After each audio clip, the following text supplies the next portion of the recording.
Finally tonight, Jeffrey Brown talks to Sean Penn and his daughter Dylan about real-life family ties and those on screen in their new film, Flag Day. They also discuss Sean Penn's relief work as he's on the ground in Haiti this week. It's part of our arts and culture series, Canvas. What do you do for a living? You know what I do for a living? I'm an entrepreneur. It's a story of a girl growing up with a charismatic con man of a father. Flag Day is based on the memoir Flim Flam Man by journalist Jennifer Vogel about loving, leaving, and coming to terms with her criminal dad, John Vogel. The suspect has been identified as John Vogel, the second largest counterfeiter in U.S. history. And when Sean Penn first read the script years ago and considered directing the film, he immediately saw his choice to play Jennifer, his own daughter, Dylan, then just 15. I think it was the truth machine aspect to Dylan's nature. She's not someone who tells you what she's thinking. She just thinks the thought, which transfers very well to an actress, to what acting is and what makes us want to watch and consider what's going on inside. The problem, Dylan, whose mother is another well-known actor, Robin Wright, originally had other ideas. I think I partly rejected the idea of acting for so long because I didn't want to follow in their footsteps. I wanted to be in film, but I always wanted to be behind the camera. Years later, though, now 30, she felt ready to take on the role of Jennifer, with her father as both director and co-star. I felt similarly to her in her pursuit of finding her own identity away from her past, separate from her father, her mother, and then also coming to this reconciliation, acceptance of the fact that your parents, your past is a part of your identity. You had to do some emotionally difficult scenes, right? Was that easier or harder having family right there? I think it definitely made it easier. I did not expect that. But it was definitely cathartic, to say the least. A family tradition continues. Sean Penn's father, Leo, who died in 1998, was a director. His mother, Eileen Ryan, is an actress. My daughter in there!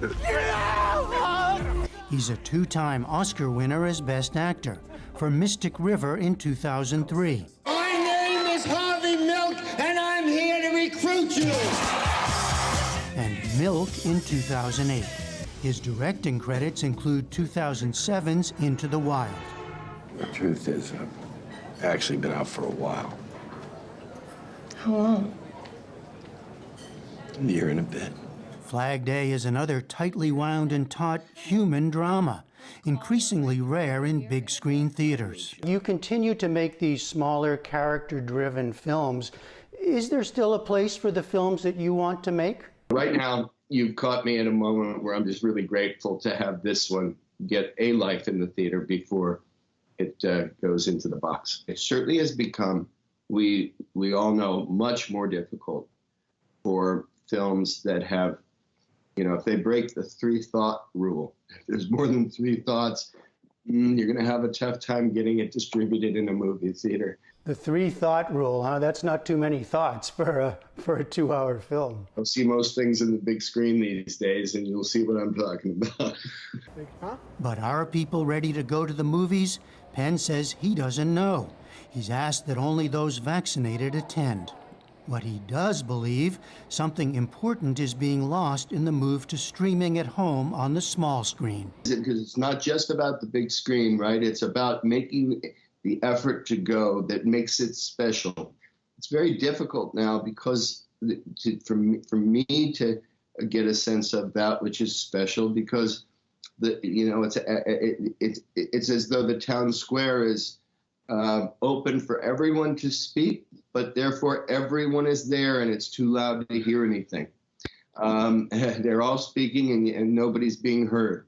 It's just very different from that which I fell in love with in the movie theaters of my youth. Dylan, what do you think about that? Because you're of a younger generation that might determine which way things go. I mean, when he talks about it like this, it feels so, I feel the romance of what going to a movie theater is, and I really missed that experience. So being in a theater now, vaccinated, and like he said, sharing the experience with strangers, I think is a really that's the power of filmmaking. Soon after our talk, Sean Penn left for Haiti, where CORE, the disaster relief group he co-founded, has worked since the 2010 earthquake. In the wake of a devastating new quake, CORE is working with the Ministry of Public Works to clear roads and get supplies and medical teams to hardest-hit areas. I asked Penn about the prospects for a country facing political upheaval as well. I always think that things can change. Certainly there have been, to say setbacks would be an understatement. We're going to have to fight several steps forward that we take with our Haitian partners to get where we're moving forward of moments that we have had in the past and where it's slipped away again, either by living or spiritual devils. By that, I mean the living devils that create these man-made problems and the spiritual ones that create the natural disasters. CORE is now set up for earthquake relief in 4 locations in Haiti's south, while operating 23 COVID vaccination sites across the country. For the PBS NewsHour, I'm Jeffrey Brown.